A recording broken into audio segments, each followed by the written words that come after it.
গণতান্ত্রিক বিশ্বের একজন অনন্য রাজনীতিবিদ, যিনি গণতন্ত্র প্রতিষ্ঠার জন্য তার সমস্ত জীবন উৎসর্গ করেছেন, সেই মহান নেত্রী, বাংলাদেশের গণতন্ত্রের জন্য সংগ্রাম করা আপসীর নেত্রী, অনন্য সাধারণ ব্যক্তিত্ব সম্পন্ন মহিলা, দূরদৃষ্টি সম্পন্ন, প্রজ্ঞা সম্পন্ন একজন নেত্রী, যিনি বারবার বাংলাদেশের গণতন্ত্রকে উদ্ধার করবার জন্য সংগ্রাম করেছেন, কারাবরণ করেছেন এবং নির্যাতিত হয়েছেন।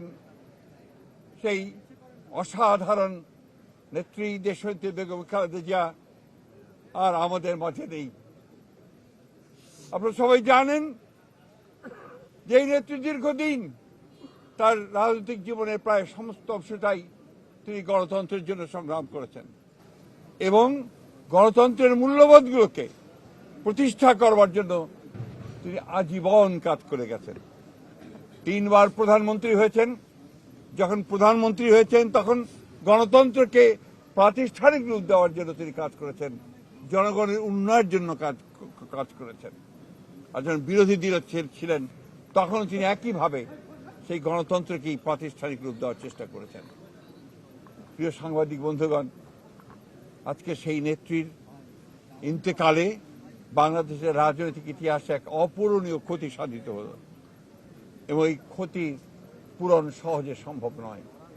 আজকে এমন একটা সময়ে তিনি চলে গেলেন যখন তাকে সবচেয়ে বেশি প্রয়োজন ছিল, যখন গণতন্ত্রের উত্তরণের জন্য আমরা একটা নির্বাচনের দিকে জাতি যাচ্ছে, যখন সমস্ত জাতি তৈরি হয়েছে, নির্বাচন করে একটা গণতান্ত্রিক ব্যবস্থাকে প্রতিষ্ঠিত করবে, সেই সময় তিনি আমাদেরকে ছেড়ে চলে গেলেন।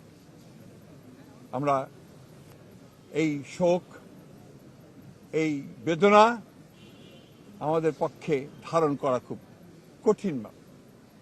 তারপরেও আমরা এই শোককে শক্তিতে রূপান্তরিত করতে চাই। আমরা দেশনেত্রীর নির্দেশিত যে পথ, সেই পথকে অনুসরণ করে বাংলাদেশের গণতন্ত্রকে আমরা একটা প্রাতিষ্ঠানিক রূপ দিতে চাই এবং সেই পথকে লক্ষ্য করে আমরা আগামী নির্বাচনে অত্যন্ত সুষ্ঠু অবাধ নির্বাচন অনুষ্ঠানের মধ্য দিয়ে বাংলাদেশে গণতন্ত্র প্রতিষ্ঠা করতে চাই। সেই নেত্রী আজকে অসংখ্য লক্ষ কোটি মানুষকে কাঁদিয়ে চলে গেছেন। আগামীকাল তার জানাজা অনুষ্ঠিত হবে, দাফন হবে। জানাজার জন্য আমরা স্থায়ী কমিটি সিদ্ধান্ত নিয়েছি যে আগামীকাল দুপুর 2টায়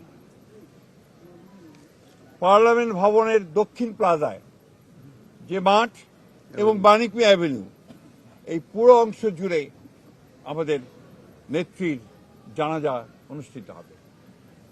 এই জানাজা পড়াবেন আমাদের জাতীয় মসজিদের খতিব, অর্থাৎ বাইতুল মোকাররমের খতিব।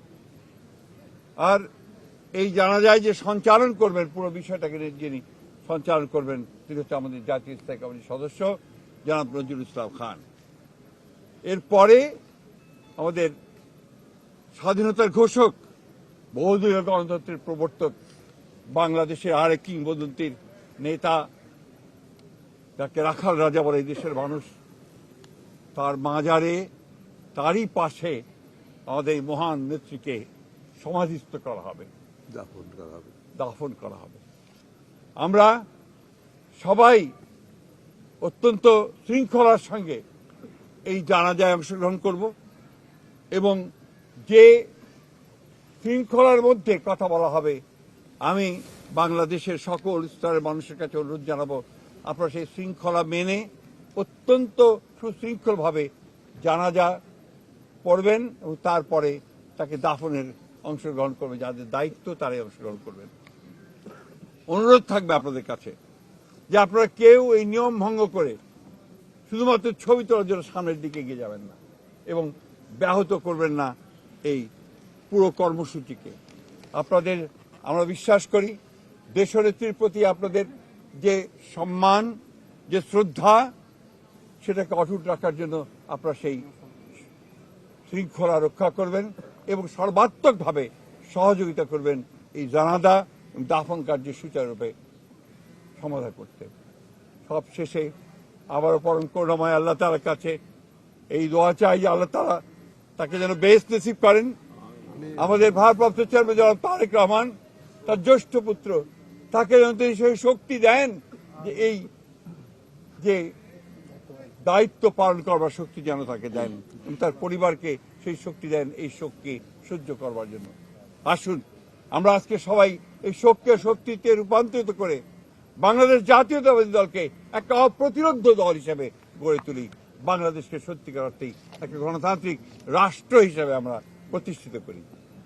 সবশেষে আবারও আপনাদেরকে ধন্যবাদ জানিয়ে আপনাদের সকলের সহযোগিতার জন্য বিশেষ করে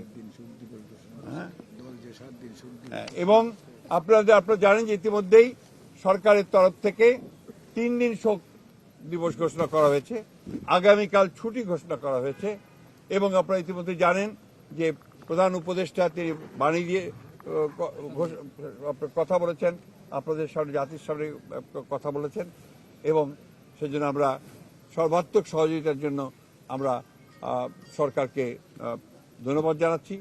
সেই সঙ্গে দলের পক্ষ থেকে আপনারা জানেন যে 7 দিনের শোক ঘোষণা করা হয়েছে।